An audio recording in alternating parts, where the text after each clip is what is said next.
All right, good morning, everyone. This is Nathan Lindorf with the Rational Independent. We moved to Newsweek today, discussing the ongoing drama with, let's call it foreign aid, for lack of a better term. Now, the Senate called it a National Security Supplemental Spending Bill, something or other. Because if we call it national security, then of course that means it's important. We should just do it. Let's dig into the article, and then we'll kind of discuss, because this is it's a supplemental. It's part of an ongoing stream of issues. So, Democrats propose discharge petition to get past Mike Johnson. I'm not a Congress nerd. I don't know all the ins and outs. Apparently, discharge petition is some kind of parliamentary maneuver.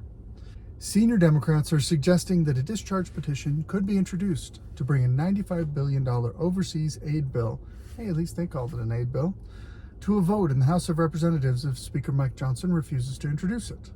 On Tuesday, the bill passed the Senate 70-29, but it also must be approved by the House before President Joe Biden can sign it into law. Okay, so as far as I understand the way House works, the House Majority Leader gets to decide what gets voted on.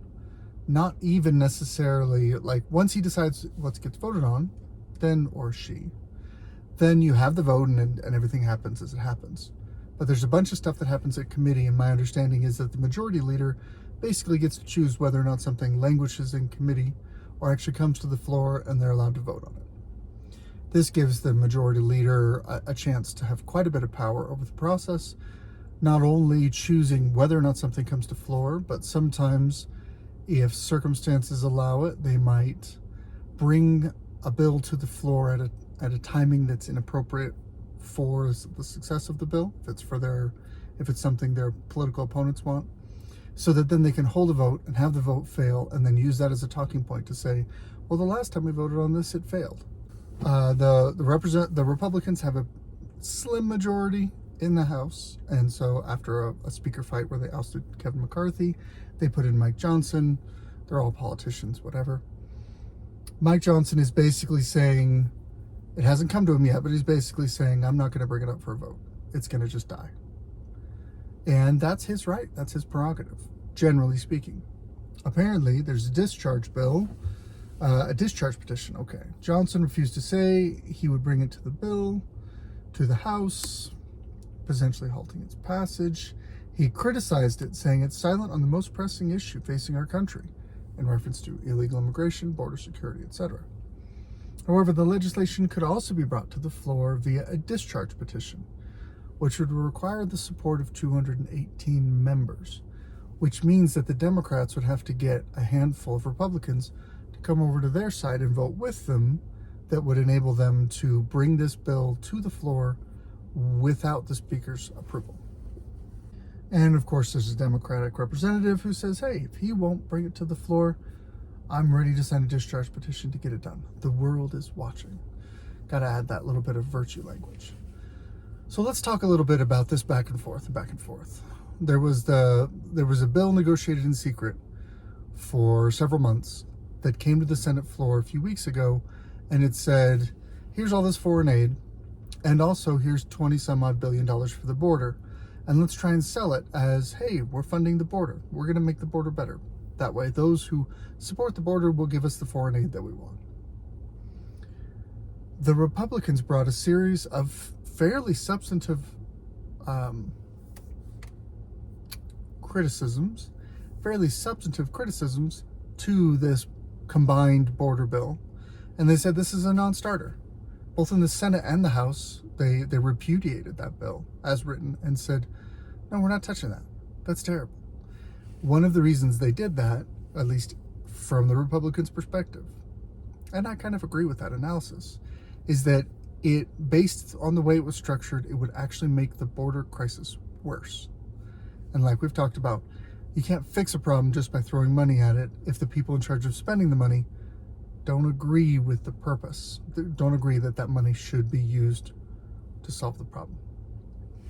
Money can just as easily make a problem worse if the people in charge of spending it are vile and dissolute creatures. Sorry, it's a quote. So that bill fizzled, didn't go anywhere. And Democrats pitched a fit and said, can't believe it. We gave them what they wanted and they didn't. We made a few videos on this. Well, here we are a couple weeks later, and the bill is back. All they did, basically, was strip out the border language and pass the bill as foreign aid and said, hey, let's give billions and billions of dollars to all these people all around the world. And it's interesting because I've been watching the commentary on this from the left and the right. And the interesting thing is, on the left, they say this is virtuous and moral. We're supporting the Ukrainian people or the Palestinian refugees or whatever, or even Israel. We're defending Taiwan against China. Those are basically the hotspots that are ostensibly being addressed. On the right, I've heard people call this treason. The idea being that we're spending money on foreign issues, like, in a way, a war is an exercise in border security. You could say Ukraine is going to use the money to try and protect and preserve and recover their own borders and maintain their national sovereignty. So we're effectively prioritizing other countries' sovereignty and safety of their citizens, etc., over our own, because we have abandoned, according to this bill, we've said, well, then the border's not a priority, forget it. We're just going to give money to other people. But there's a couple layers to it that, in a way, I think make it worse. If you look at the details of the spending, if you look at the details of the way the aid package is put together, my understanding is a big chunk, I think Mitch McConnell talked about this, a big chunk of the money going to Ukraine is actually going to defense contractors here in the U.S. In other words, this is just a huge windfall for domestic arms producers, for weapons contractors, for people supplying the Ukrainian military. So yes, we are supporting Ukraine, but really we're just paying our own defense industry a whole bunch of money. Now, if you want to do that, great, do that. But let's be honest about it, that that's what we're talking about. There's another layer to it. A portion of the Ukrainian aid is earmarked for paying things like Ukrainian civil servants, paying things like pensions, paying things like operating costs of the Ukrainian government, basically, and government services. That's part of what we're doing, is we're helping to fund that so that Ukrainian government infrastructure can keep on churning along. That seems like a weird priority right now. Feels a little ripe for corruption. Anyway, so my 2 points on this are simply, it's not automatically virtuous to give money to other countries. And it is a problem to ignore our border. So I think the Republicans, particularly in the House, apparently, Speaker Johnson continues to have some issues in saying, listen, we cannot afford to ignore the border. It's a crisis. It's getting worse. We got to deal with it. I'm not interested in supporting legislation that goes and chases all these other things around the world. It's more important to me that we deal with the border. And if you don't give me something that deals with the border, I'm going to ignore your priorities. That's his prerogative as Speaker of the House. All right. Former Speaker Nancy Pelosi said our leader, Hakeem Jeffries, said he has not ruled out using a discharge petition. Okay, whatever. Pro-Ukrainian conservatives have also suggested it, including Adam Kinzinger, a fierce Trump critic. And he's one of those never-Trumpers. He's also a former Republican House representative because he went against Trump and lost his seat. And it is what it is. Kinzinger posting on X, Brandon Johnson an idiot. Time for discharge petition, or for 3 Republicans to vote against every rule until he agrees. Okay. It's a great time for Mike Gallagher to lead a discharge petition to get Ukraine, Israel, and Taiwan out the door. It's almost like they feel like the business of the government is to shovel money out the door. In his statement released on Monday, okay, we're going to actually quote Johnson. Let's see what he has to say. He said, House Republicans were crystal clear from the very beginning of discussions that any so-called national security supplemental legislation must recognize that national security begins at our own border. This is pretty valid and consistent reasoning. In the absence of having received any single border policy change from the Senate, the House will have to continue to work on its own will on these important matters. America deserves better than the Senate status quo. And this is clever phrasing, because one of the reasons why the initial bill died in the Senate is that Speaker Johnson said, it's DOA, you send it to me, I'm not doing anything with it, it's done.